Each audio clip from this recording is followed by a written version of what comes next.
Thank you. Thank you for having me here tonight. I wanted to take some time to talk about Twitter this evening. A lot of people are not quite sure what Twitter is about. Even people who use Twitter, they might have a partial understanding of what the service is about, why it's useful.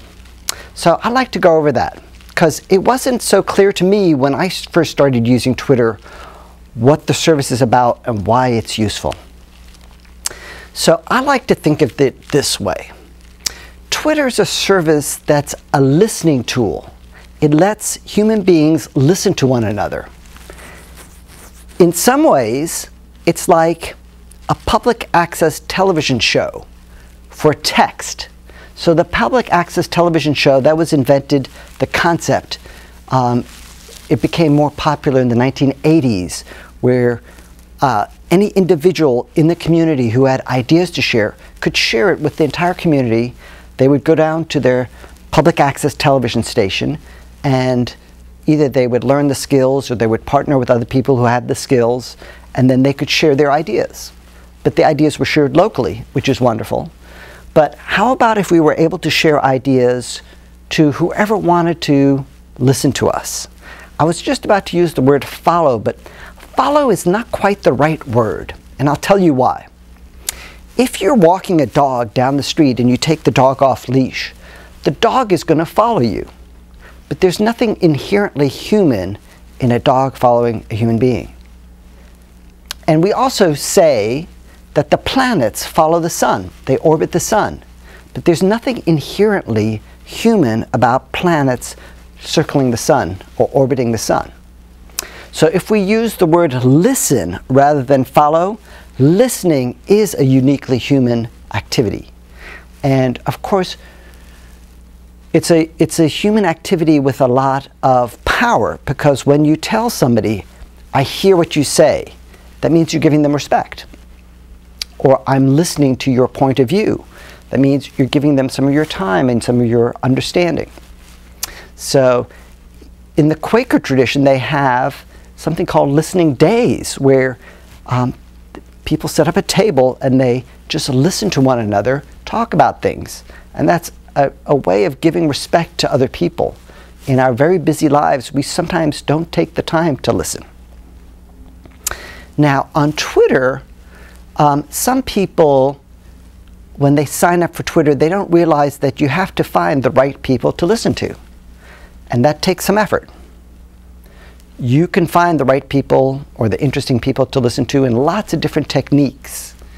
You might see a blog post by somebody, and they might have a Twitter link in there, and you can follow their Twitter feed if you were interested in that blog post. Or you can find some very interesting person and find the people who are following them. And the people who follow a very interesting person, they themselves might have interesting ideas.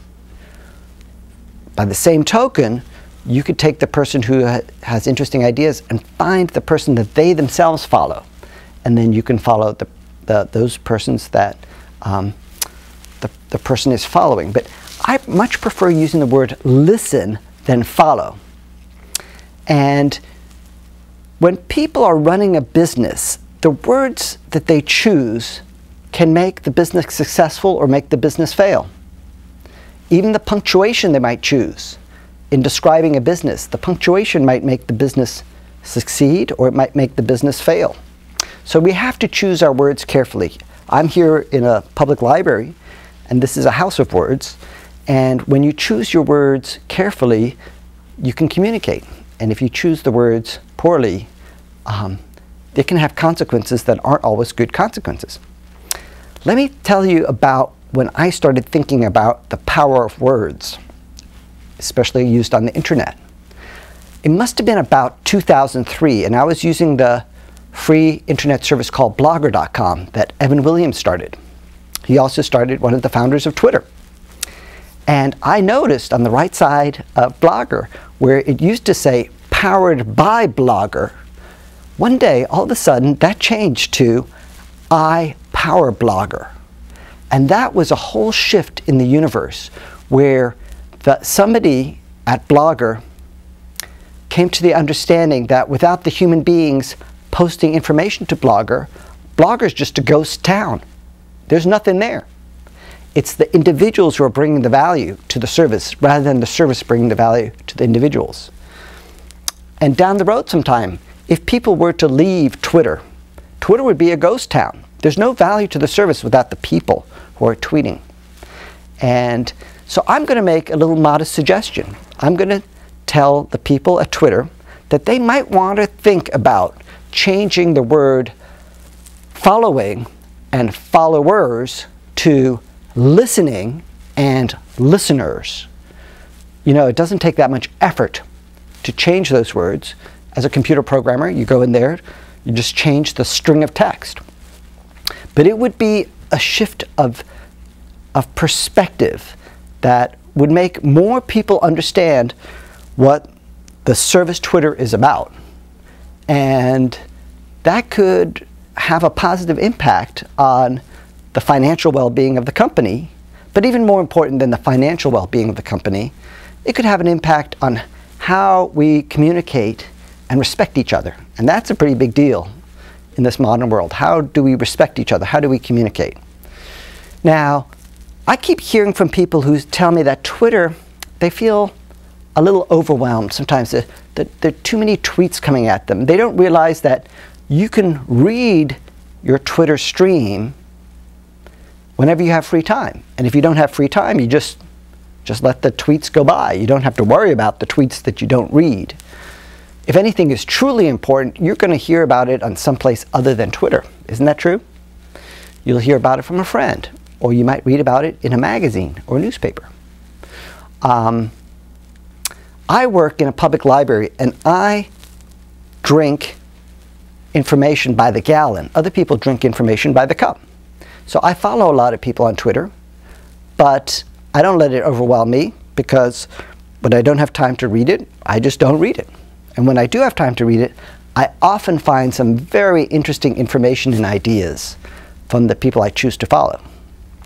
And sometimes I just favorite the idea. There's a little star that you can, and I go back. I go back when I have some more free time.